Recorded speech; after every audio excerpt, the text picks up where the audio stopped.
बहरहाल ये 40 साल जब गुजर गए तो यूशा इब्न नून की क़यादत में ये फ़लस्तीन में दाखिल हुए और हाँ वहाँ तक पहुँच गए। लेकिन इस दरमियान में उनकी अखलाकी पस्ती और दीनी और सियासी हालात इतना ख़राब हो चुका था कि उनके अंदर एक के बाद एक फितना सर उठाता रहता, एक से एक सरकशी करते रहते। उनके दरमियान अल्लाह ताला ने बहुत सारे अम्बिया भेजे और अम्बिया ने बहुत तहरीकें चलाई, उनके ऊपर बहुत मेहनत की, उनकी तरबियत, उनके तज़किये के लिए, उनकी दावत और इस्लाह के लिए। लेकिन उन्होंने किसी से भी बहुत ज़्यादा फ़ायदा नहीं उठाया और बहुत ही पस्ती में चलते चले गए। और उनके सारे काले कारनामे दर्ज हैं बाइबल के 2 किंग्स। अगर आप पढ़ेंगे तो पता चलेगा कि इन लोगों के क्या क्या कारनामे थे, क्या क्या चीज़ें इन्होंने की थी। मेरे पास इतना वक्त नहीं है कि हम तफसील से बताएं। लिहाजा अल्लाह ताला ने एक के बाद एक बहुत सारे अम्बिया को इनके दरमियान में मबूस किया। कुरान हकीम में सबका नाम से ज़िक्र नहीं है, लेकिन बाइबल में सबके नाम भी आते हैं। तो उसमें होसी नबी, यस्या नबी, मीका नबी, यर्मिया नबी, हस्कील नबी और दाऊद और सुलेमान अलैहिस्सलाम, इनके नाम तो हम लोग कुरान से भी जानते हैं। एक के बाद एक अम्बिया इनके दरमियान आते रहे और इनको अल्लाह की तरफ बुलाते रहे और अल्लाह ने इनके ऊपर कितने एहसान किए और फ़िरौन से छुड़ाया वो सब याद दिलाते रहे। लेकिन इनके अंदर कुछ भी ख़ास अच्छा बदलाव देखने को नहीं मिलता था। वो जो ज़िल्लत और पस्ती का दौर गुजार चुके थे उससे निहायत गिर गए थे। अल्लाह ने इनके ऊपर इतने सारे एहसान किया। सूरह बकरा में फरमाया, सूरह बकरा सूरह नंबर 2 आयत नंबर 40 और 47 में, या बनी इसराइल इज़्कुरू निअमती अल्लती अनअमतु अलैकुम व अन्नी फ़द्दलतुकुम अलल आलमीन। ए बनी इसराइल, मेरे उन नेमतों को याद करो जो मैंने तुम पर की और मैंने तुमको तमाम जहां वालों पर फजीलत दी। तो अल्लाह ताला उनको नेमत याद दिला रहे हैं कि तुमको हमने कितना फजीलत वाला बनाया है, क्या कुछ नहीं दिया, औरों से बढ़ा कर दिया तुमको। लेकिन चूँकि उन्होंने तौरात का हक़ अदा नहीं किया, नबियों के साथ बुरा सलूक किया। चंद आयत के बाद जिक्र है सूरह बकरा सूरह नंबर 2 आयत नंबर 61 में, वदरिबत अलैहिमुज़्ज़िल्लतु वल मस्कनतु व बाउ बिग़ज़बिम मिनल्लाह। उन पर ज़िल्लत और मस्कनत मुसल्लत कर दी गई और वो अल्लाह का गज़ब लेकर लौटे।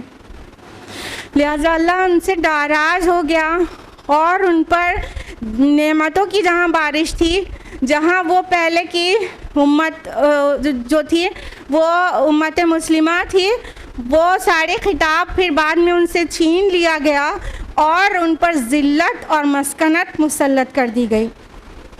और इसका रीज़न भी बताया गया उसी आयत में बकरा की 61 में कि ये इसलिए कि ये अल्लाह की आयत के साथ कुफ्र करते थे और अम्बिया को नाहक कत्ल करते थे। तो इनकी मतलब हरकत इस दर्जे की थी कि इन जो अम्बिया इनके दरमियान आते थे इस्लाही तहरीक लेकर, वो उनको कत्ल कर डालते थे। तो अल्लाह ताला का ग़ज़ब नहीं भड़केगा तो और क्या होगा। लिहाजा ये मग़ज़ूबुन अलैह हो गए और उसके बाद ये कुछ ना कुछ ऐसे ही सरकशी करते रहे। कई सौ साल के बाद, 350 साल से 400 साल के बाद इन्हें थोड़ा होश आया और इनको लगा कि सिर्फ हम मतलब फितनों में ही हैं पूरे टाइम, अब हम अल्लाह की राह में जिहाद करेंगे और हम अर्ज़ फ़लस्तीन में अपनी जगह पर दाखिल होंगे। तो इन्होंने अपने दौर के नबी से कहा कि हमारे लिए एक बादशाह मुकर्रर कर दीजिए। उनके दौर का जो नबी था बाइबल में उनका नाम है शमूएल अलैहिस्सलाम। कुरान ने नाम नहीं लिया है, सिर्फ नबी मेंशन किया है कि उनसे कहा कि हमारे लिए एक बादशाह मुकर्रर कर दीजिए, हम जिहाद करना चाहते हैं उसके अंडर में। तो अल्लाह ताला ने उनके लिए नबी के ज़रिए बादशाह को बता दिया। शमूएल नाम है बाइबल में, साउल भी कहते हैं। और कुरान ने मेंशन किया है सूरह बकरा सूरह नंबर 2 आयत नंबर 247 में कि और उनके नबी ने कहा कि अल्लाह ने तुम्हारे लिए तालूत को बादशाह मुकर्रर किया है और तुम तालूत को रिकग्नाइज करो। तो उन्होंने क्या जवाब दिया कि वो हम पर बादशाह का हकदार कैसे हो गया, बादशाह के ज़्यादा हकदार तो हम हैं और वो उसको तो कोई मालदार आदमी भी नहीं है वो। तो नबी ने कहा कि अल्लाह ने तुम पर उसको फजीलत दी है और उसको बादशाहत दी है। तो बहरहाल बादिल न खास्ता वो तैयार हो गए कि वो तालूत की सरबराही में जंग करेंगे।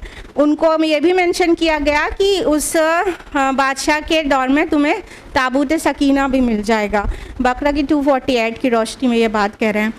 और फिर जब तालूत उन पर बादशाह मुकर्रर हो गए तो तालूत ने जंग से पहले उन्हें बताया कि देखो तुम्हें आजमाया जाएगा, तुम उस नहर का पानी नहीं पीना सिवाय 1-2 चुल्लू के। लेकिन वो नहीं माने, उनमें से अक्सरों ने नाफरमानी की और वहाँ जी भर के पानी पी लिया। बहरहाल फिर भी वो जंग के लिए आगे बढ़े। मुकाबला था एक मुश्रिक कौम से जालूत की क़यादत में। तो जालूत एक बहुत हट्टा कट्टा, बहुत बहादुर और पहलवान इंसान था। तो उससे मुकाबला करने की हिम्मत किसी को नहीं आ रही थी। और ये जो तालूत के साथ जो फ़ौज निकली थी उसमें एक बिल्कुल यंगस्टर की तरह दाऊद अलैहिस्सलाम एक फ़ौजी की हैसियत से शामिल थे। एंड इट्स मेंशन इन सूरह बकरा सूरह 2 आयत 251 वक़तल दाऊद जालूत, और दाऊद ने जालूत को कत्ल कर दिया। वाताहुल्लाहुल मुल्क वल हिकमा, और अल्लाह ने उसे मुल्क और हिकमत अता की।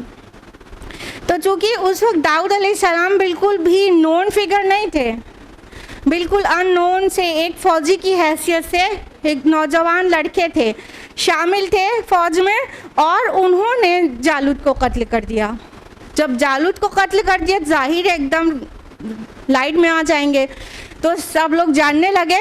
और जब वो सिपह सालार आज़म कत्ल हो जाता है तो फिर फ़ौज के तो कदम उखड़ जाते हैं।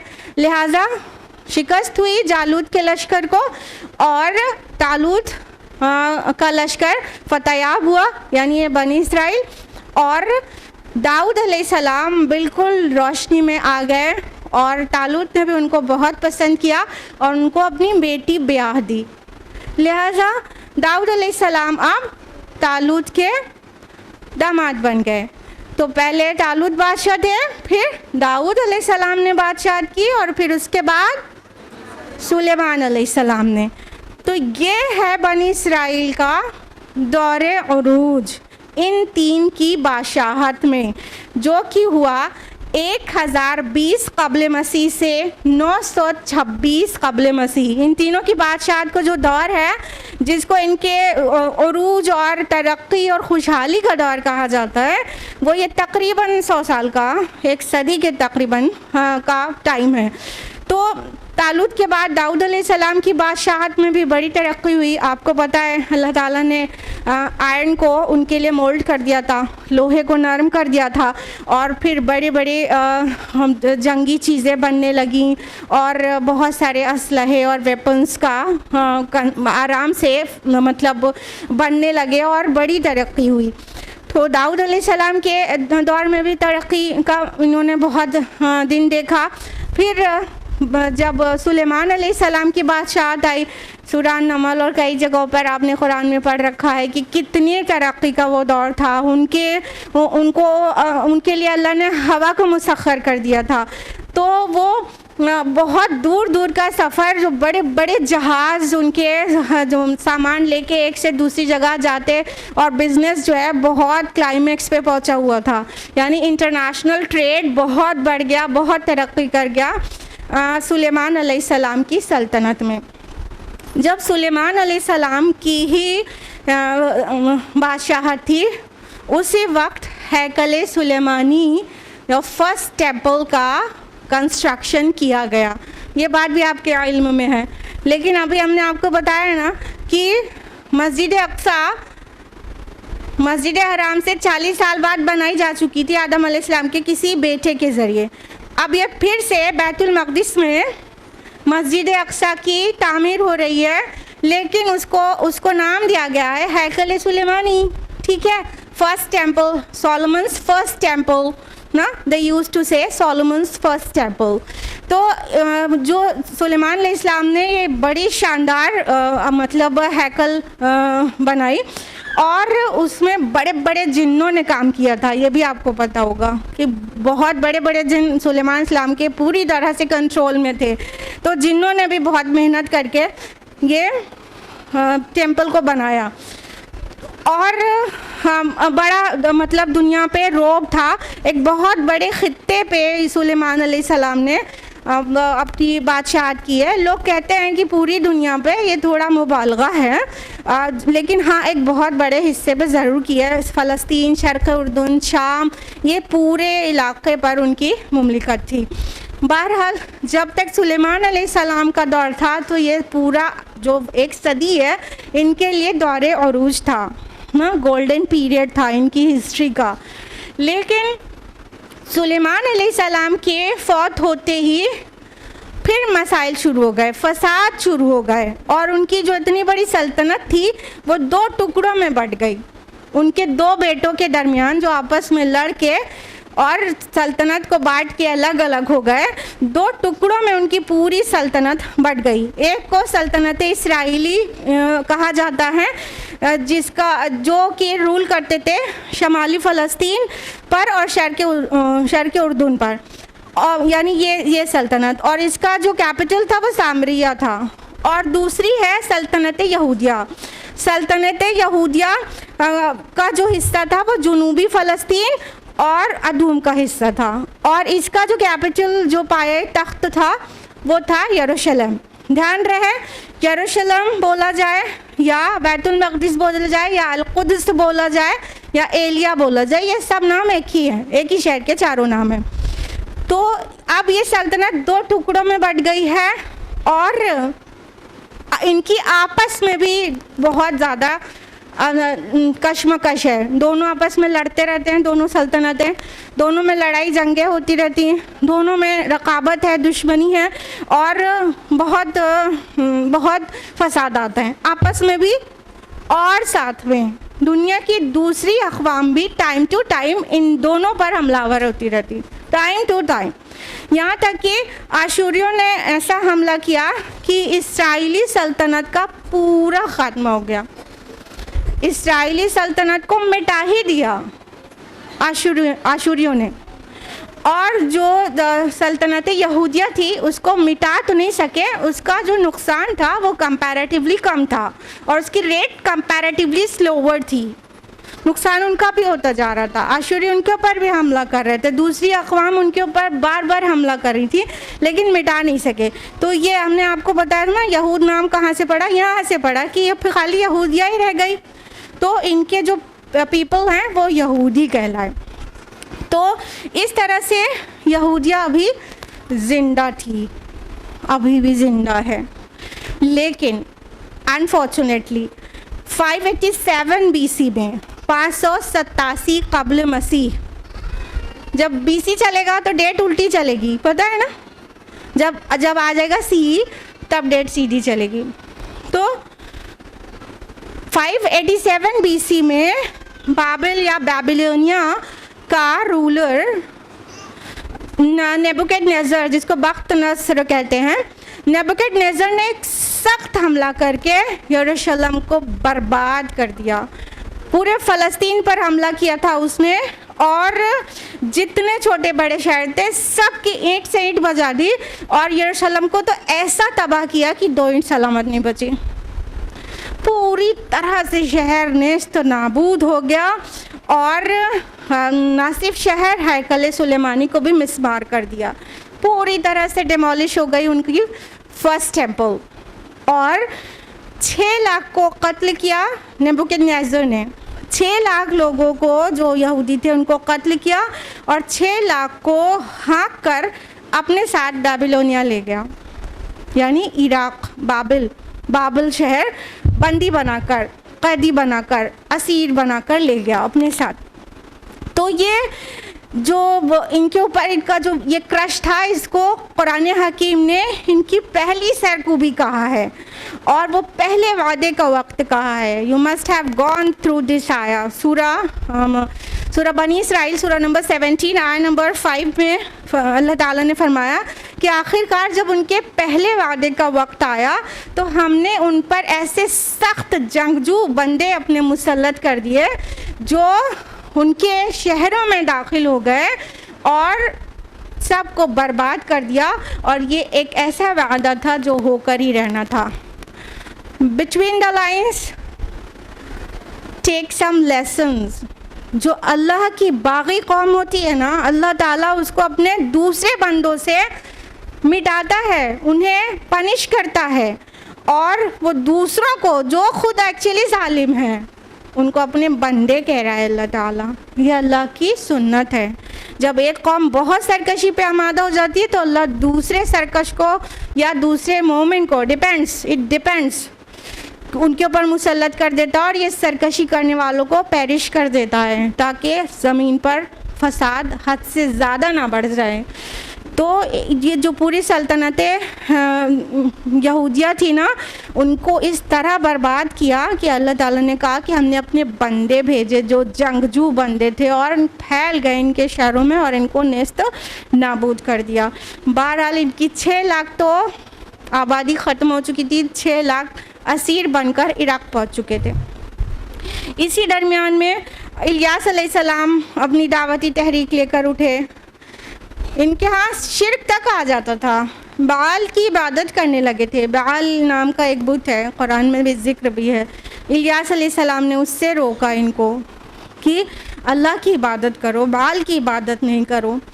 बहरहाल इस तरह इनकी सरकशी का मामला चलता ही रहता था। नबियों की दावत से कुछ ख़ास फ़ायदा नहीं उठाते थे, लेकिन अल्लाह ताला ने फिर इनको एक साय ऑफ रिलीफ दिया, एक मोहलत दी।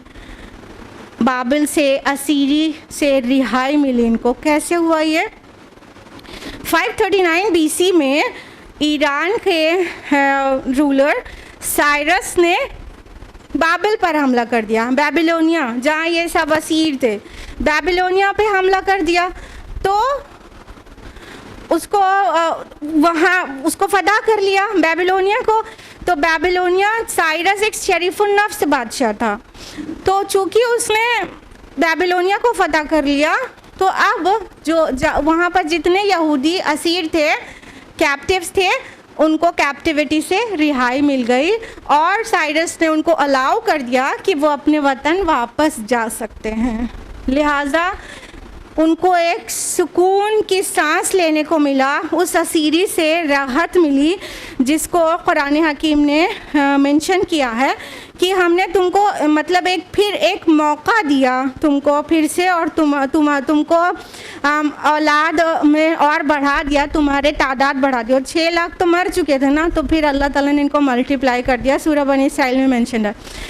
और ये माइग्रेशन जब उसने अलाउ कर दिया ना साइरस ने कि वो जा सकते हैं वापस अपने देश, तो ये माइग्रेशन मुद्दतों जारी रहा।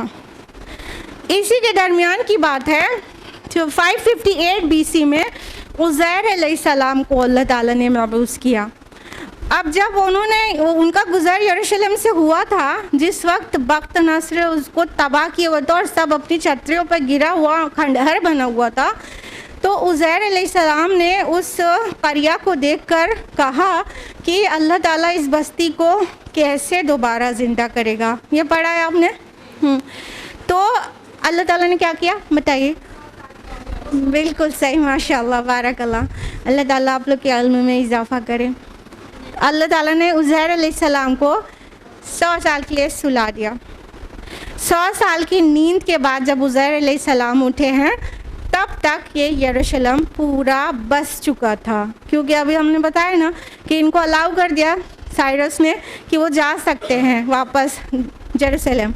तो वो वहाँ गए और इधर से एक अपना एक गवर्नर भी मदद के लिए लगाया कि शहर भी बसे और हैकल सुलेमानी दोबारा तामीर हो जाए। लिहाजा 150 साल के बाद इनका हैकल सुलेमानी जो मिस्मार पड़ा था वो फिर से तामीर हुआ। इसको ये सेकंड टेंपल कहते हैं, ठीक है, सेकंड टेंपल, क्योंकि फर्स्ट टेंपल तो सोलोमन ने बनाया था अलैहिस्सलाम, और ये सेकंड टेंपल फिर इनकी कोशिश से दोबारा 150 साल के बाद बना। इसके बाद भी ये आपस में भी झगड़ते, ये दूसरों से भी लड़ते, बहुत कश्मकश, बहुत फसाद, बहुत फितने का दौर इनके साथ चलता ही रहता। यहाँ तक कि 175 BC में यूनानियों ने एक के बाद एक हमला इनके ऊपर करते थे। तो 175 BC में यूनानियों ने इनको बिल्कुल ख़त्म करना चाहा था, लेकिन वो ख़त्म नहीं कर सके। रीज़न जानते हैं? ये जो उज़ैर अलैहिस्सलाम की जो तहरीक थी, जब उन्होंने देखा कि एक तो एक अल्लाह के नबी है, दूसरा उन्होंने 100 साल सोकर एकदम सब कुछ अपनी आंखों से देख लिया, दोनों तरह का दौर, तो उनके अंदर एक बहुत मतलब क़ुव्वत वाला जज्बा जो है उनके अंदर था कि बस अपनी कौम के लिए वो कुछ भी करें। तो बहुत तरबियत, बहुत तज़किया उन्होंने किया था, लिहाजा उससे उनको काफ़ी फ़ायदा हुआ था। यानी उज़ैर अलैहिस्सलाम की जो दावती तहरीक थी उससे इनकी ईमानी हरारत थोड़ी बढ़ गई थी। लिहाजा जब 175 BC में यूनानियों ने इनको कुचलना चाहा तो उनके अंदर जो क़ुव्वत ईमानी जो फिर से पैदा हुई थी उसने उनको ख़त्म नहीं होने दिया, और उसके रिस्पांस में इन्होंने अपनी एक बहुत बड़ी तहरीक शुरू की जिसको तारीख़ में मक्काबी तहरीक नाम से जानते हैं। तो ये जब मक्काबी तहरीक उठी तो उन्होंने यूनानियों का मुकाबला किया और उनको मार भगाया और अपनी एक आज़ाद रियासत कायम कर ली जिसको मक्काबी सल्तनत कहते हैं। बड़ी मजबूत सल्तनत थी वो, और मक्काबी सल्तनत का एरिया तो जितने ज़मीन पर उन्होंने सुलेमान अलैहिस्सलाम ने वो फरमारवाई की थी उससे भी बड़ा था। तो मक्काबी तहरीक चल रही थी, सल्तनत उनकी कायम हो चुकी थी जो 67 BC तक कायम रही। लेकिन फिर जिस तरह इंसानी ज़िंदगी को ज़वाल होता है, तहरीकों को भी ज़वाल होता है, फिर ये धीरे धीरे ज़वाल पजीर हो गई। उसके बाद इनके दरमियान में अल्लाह ताला ने बहुत अजीम नबियों और रसूलों को भेजा। I am talking about Zakaria अलैहिस्सलाम, याह्या अलैहिस्सलाम, और लास्टली एग्जैक्टली ईसा अलैहिस्सलाम। इन नबियों के साथ भी इन्होंने कुछ अच्छा सलूक नहीं किया, इंतहा दर्जे की सरकशी दिखाई। और याह्या, जिसको वो जॉन द बैप्टिस्ट कहते हैं बाइबल में, याह्या अलैहिस्सलाम को हीरोद नामी यहूदी फरमारवा ने याह्या अलैहिस्सलाम को शहीद करा दिया। और याह्या अलैहिस्सलाम, ईसा अलैहिस्सलाम हमासर हैं। ईसा अलैहिस्सलाम ने इनको अल्लाह की तरफ बुलाया और ये जुल्म और नाइंसाफ़ी और गुमराही के घटाटोप अंधेरे में ईसा अलैहिस्सलाम की आवाज़ गूंजती है, इन्नल्लाह रब्बी व रब्बुकुम फअबुदूह, कि है बनी इसराइल, अल्लाह ही मेरा और तुम्हारा रब है, बस उसकी इबादत करो। शिर्क, बुत परस्ती, तावीज़ गंडा, जादू टोना, सब इनके यहाँ था। सब जितनी बुराई होती है ईसा अलैहिस्सलाम ने जान लगा दिया इनके साथ, और इनकी इस्लाह करने की बहुत कोशिश की, लेकिन उन्होंने मान कर नहीं दिया। अब ये इनके ख़ानदान का आखिरी रसूल था, और ये उसके भी, उस रसूल के भी जान के पीछे पड़ गए। और उस वक्त वहाँ रोमन्स रूल कर रहे थे, रोमन्स की रूलिंग थी फ़लस्तीन में। एक्चुअली मेन जो कंट्रोल था वो रोमन्स के ही हाथ में था, और इन यहूदियों के को छोटे छोटे पावर्स उन्होंने दे रखे थे, तो इनके हाथ से रूल कराते थे, कंट्रोल उनका था। इन खुदगर्ज़, बेशरम और नहायत अल्लाह की बागी कौम ने क्या किया, रोमन्स के साथ मिलकर मसीह अलैहिस्सलाम के कत्ल की प्लानिंग की और अपने तय तो उन्होंने सूली चढ़ा भी दिया। वो तो यही समझते हैं कि हमने माज़अल्लाह वलदुज़्ज़िना कहते हैं मसीह अलैहिस्सलाम को, उनको सूली दे दिया, तो वो तो यही समझ रहे थे।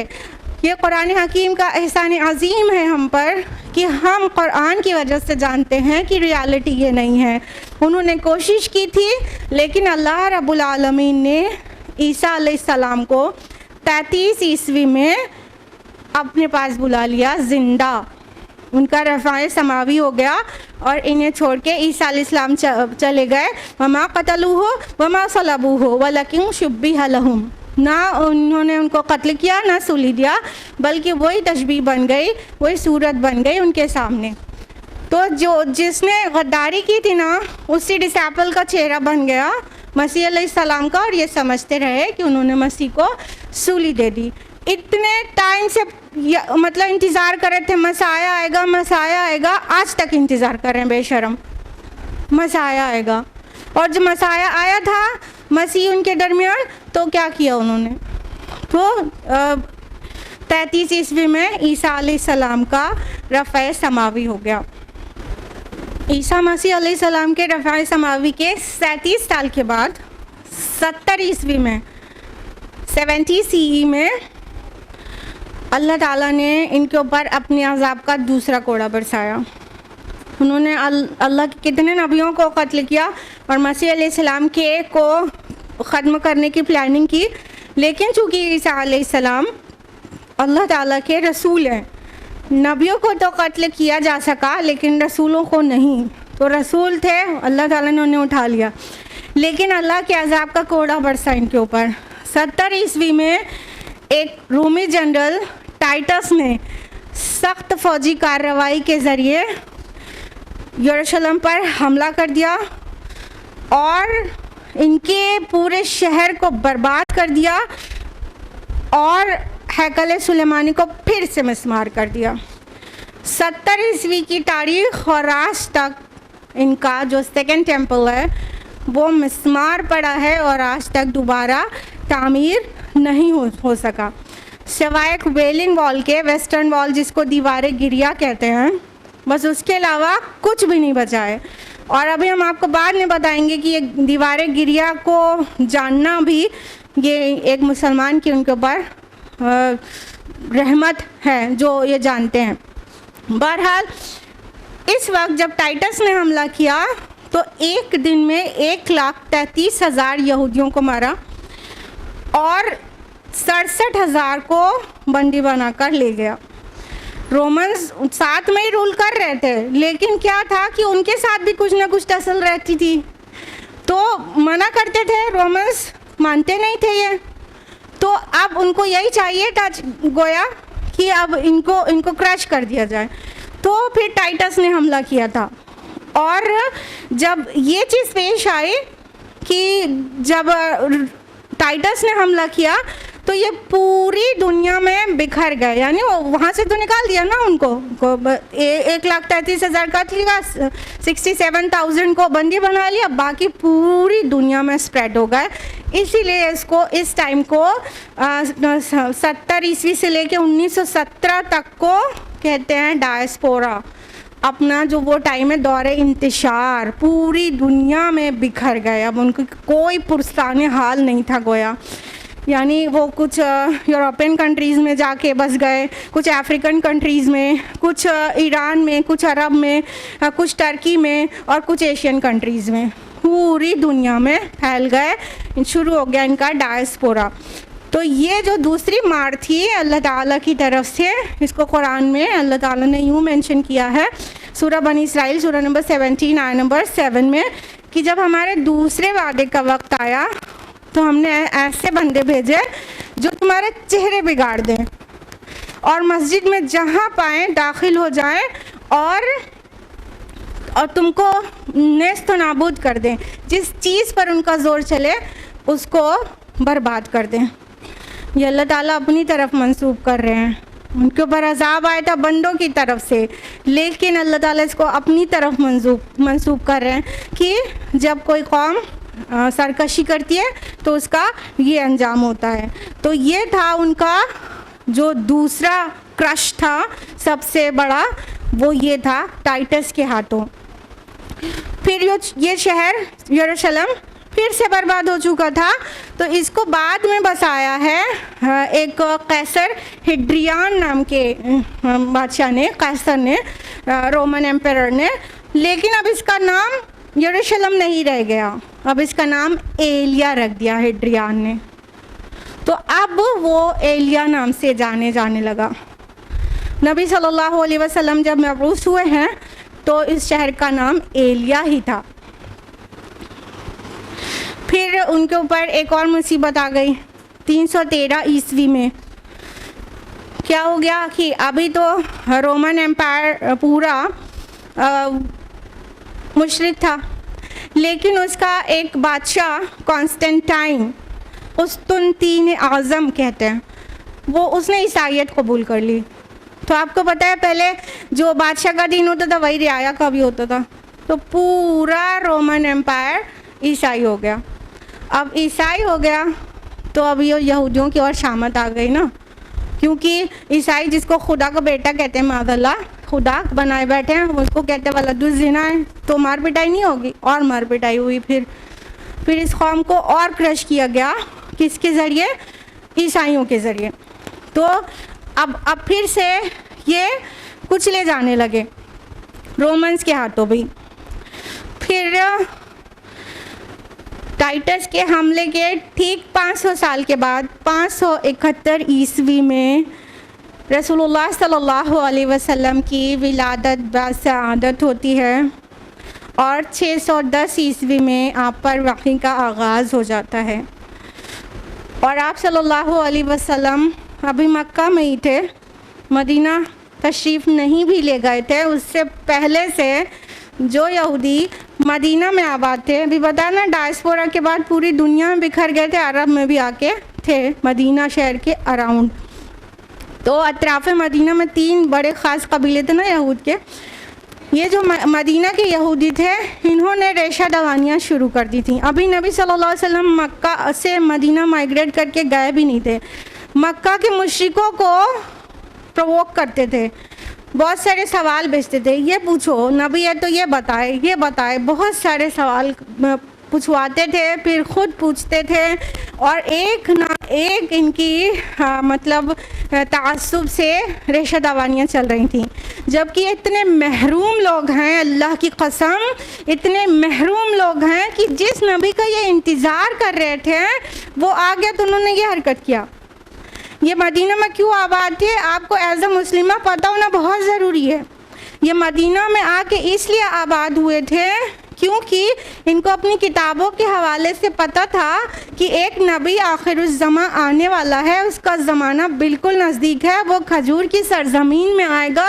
ये मदीना ढूंढते हुए मदीना आके बसे थे कि यहाँ पे वो नबी मबऊस होगा, जब वो आएगा तो हम सबसे पहले ईमान लाएंगे उसके ऊपर। और ये औस और खजरत जो वहाँ पे कबाइल थे मदीना के, उनको जो है वो दिखाते थे, धौस दिखाते थे कि तुम्हें अभी जो करना है कर लो, जब हमारा वो नबी आएगा ना तो हम उसके साथ तुमसे लड़ेंगे, तुमको ख़त्म कर देंगे। औस और खजरत सोचते थे ये पढ़े हुए लोग ये सही कह रहे हैं, और जब वो नबी आया तो औस और खजरत वो ईमान ले जाने में सबकत ले गए और अंसार कहलाए। और इन्होंने उस नबी के साथ ये किया। क्यों किया? असबियत। क्यों किया? इनके अंदर किबर था। क्यों? बनु इस्माइल से आया, बनु इसराइल से क्यों नहीं आया? तो नहीं माने उस नबी को। हमारे नबी सल्लल्लाहु अलैहि वसल्लम के साथ बहुत रेशा दवानियाँ की, यहाँ तक कि हमारे नबी की कत्ल की भी साजिश की जो अल्लाह ने नाकाम कर दी। और हमारे नबी सल्लल्लाहु अलैहि वसल्लम जब मदीना तशरीफ़ लेकर आए तो चूँकि हमारे नबी की शान बुलंद है, वो सिर्फ स्पिरिचुअलिटी के हाईएस्ट प्लेस पे नहीं थे, बल्कि he was a greatest statesman. आप मदीना तशरीफ़ लाते, मीसाक़ मदीना में यहूद के तीनों कबीलों को जगड़ लिया, सबके दरमियान मुआहिदा हो गया कि अब जो भी बाहर से अटैक करेगा हम सब एक वहदत की हैसियत से उसका मुकाबला करेंगे। मीसाक़ हो गए। तो मुआहदा होने के बाद चाहिए तो ये था कि दुश्मन से भी मुआहदा हो तो भी पूरा करें। हमारे नबी की तो यही शान है कि ऐसा ही किया और मुसलमानों ने, लेकिन उन्होंने ऐसा नहीं किया। टाइम टू टाइम फसाद करते, टाइम टू टाइम परेशान करते, और हर बार इन्होंने, इनके तीनों कबीले ने बदअहदी की, तीनों ने। अल्टीमेटली आपको पता है तीनों कबीले जो मदीना के गिरदोपेश में बसे हुए थे, बनु कैनुका, फिर बनु नज़ीर, फिर बनु कुरैज़ा, तीनों अपने कैफर किरदार को पहुंच गए। 7 हिजरी में खैबर भी फतह हो गया, लेकिन नबी सल्लल्लाहु अलैहि वसल्लम की ये रहमत है कि उन्होंने अलाउ किया था कि वो वहाँ पे स्टे कर सकते हैं, वहाँ रह सकते हैं, अपनी ज़मीनों पे वो काश्तकारी करें और टैक्स दें बस। तो आप सल्लल्लाहु अलैहि वसल्लम ने उनका इखराज नहीं किया था वहाँ से, खैबर से। लेकिन उमर रज़ियल्लाहु अन्हु के दौर में इनका, चूँकि हम बता रहे हैं ना, फसाद का भी कमी नहीं होता। जो कौम अपने रब की इतनी नाशुक्री हो, वो रसूल और दूसरे मुसलमानों के साथ क्या कर सकती है। वो कभी सही से रहते ही नहीं थे, हमेशा फसाद। अल्टीमेटली उमर रज़ियल्लाहु अन्हु के दौर में उनका खैबर से भी इखराज हो गया और किक आउट कर दिया गया। लेकिन वल्लाही उमर रज़ियल्लाहु अन्हु ने इतने हुस्न के साथ इनको वहाँ से रुखसत किया है कि कोई क्या दुश्मन को वहाँ से रुखसत करेगा। मतलब दुश्मन तो हमेशा इस जुल्म के साथ निकालते हैं ना, लेकिन इतने खुश अखलाकी और इतनी नरमी के साथ निकाला है कि उनके पास उन्हें जो दे के जाना था वो नहीं था, ऐसे भी जाने दिया। जिनके पास सवारी नहीं थी उनको ऊँट दिया, जिनके पास कजावे नहीं थे कजावे भी दिया, ऊँट की रस्सी तक दिया। इतना दे कर लाद कर उनको वहाँ से निकाला था खैबर से। बहरहाल मुसलमानों ने हमेशा हमेशा इनके साथ अच्छा ही सलूक किया है। 637 CE में उमर रज़ियल्लाहु अन्हु के दौरे खिलाफत में उनके बैतुल मक़दिस या एलिया पहुंचने के बाद बैतुल मक़दिस फ़तह हो जाता है। उससे पहले वो क्रिश्चियंस के हाथ में था ना उमर रज़ियल्लाहु अन्हु के दौर में। और जब नबी सल्लल्लाहु अलैहि वसल्लम की बिआसत हुई थी तो उमर रज़ियल्लाहु अन्हु की एक वाहिद ये जर्नी है जो कैलिफेट में है कि वो कहीं खुद गए हैं किसी शहर के फ़तह करने के लिए। उसके अलावा हमेशा उन्होंने मदीना में बैठ के रूल किया है, खिलाफत की है, और फ़ौज जाती थी और कमांडर जाते थे। उमर रज़ियल्लाहु अन्हु कहीं भी नहीं गए सिवाय बैतुल मक़दिस के। तो बैतुल मक़दिस आपके जाने पर ऐसा फ़तह हुआ कि एक ड्रॉप भी ब्लड शेड नहीं हुआ, विदाउट ब्लड शेड। ये इतना मुक़द्दस शहर है, मगर unfortunately this is the only city जो टॉप पर है ब्लड शेड होने के। सबसे ज़्यादा खून इसी शहर के लिए बहाया गया इंसानों का। लेकिन उमर रज़ियल्लाहु अन्हु के दौर में बिल्कुल ऑपोजिट हुआ। उमर रज़ियल्लाहु अन्हु ने बग़ैर खून खराबे के, ईसाइयों ने वो देखा वो बादशाह, दरवेश बादशाह आया हुआ है, और एक बार में तैयार हो गए मुआहदे के साथ, वो शहर फ़तह हो गया। और ये उमर रज़ियल्लाहु अन्हु की नरमी है, शराफत है, दरिया दिली है, हमदर्दी है, रहमत है, क्या क्या अल्फाज इस्तेमाल करें, कि ईसाई चाहते ही नहीं थे इस शहर में यहूदी दाखिल हों, मगर उमर रज़ियल्लाहु अन्हु ने दाखिल होने से मना करने में उनको तकलीफ़ हुई। उन्होंने कहा कि ठीक है आएँ ज़ियारत करके चले जाएं, लेकिन मुआहदे में फिर रिटर्न दिया गया था ईसाइयों की तरफ से कि आप यहाँ बसने नहीं देंगे।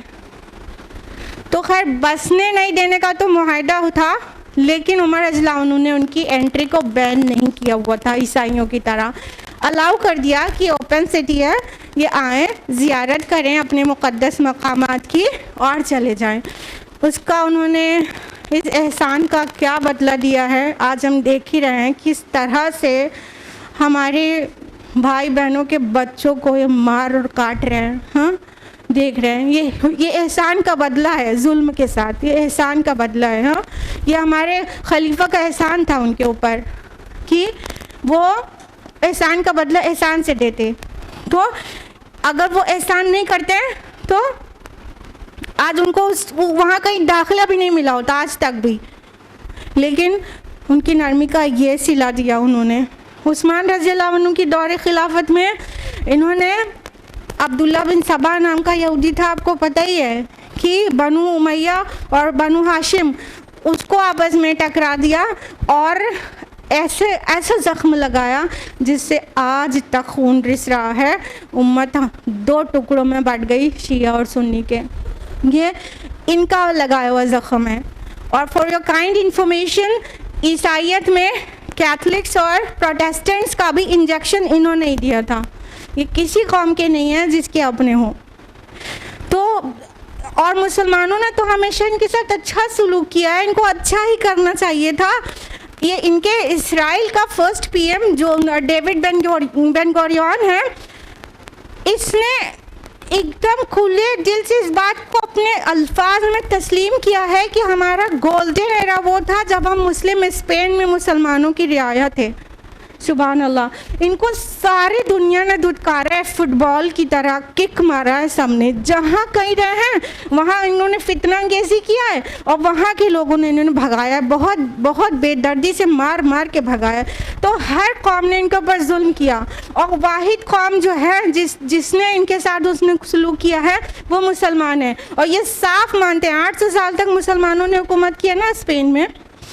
ये बताइए, इनका first PM, first prime minister David Ben Gurion अपनी ज़ुबान से कह रहा है कि हमारा गोल्डन एरा वो था जब हम मुस्लिम स्पेन में थे।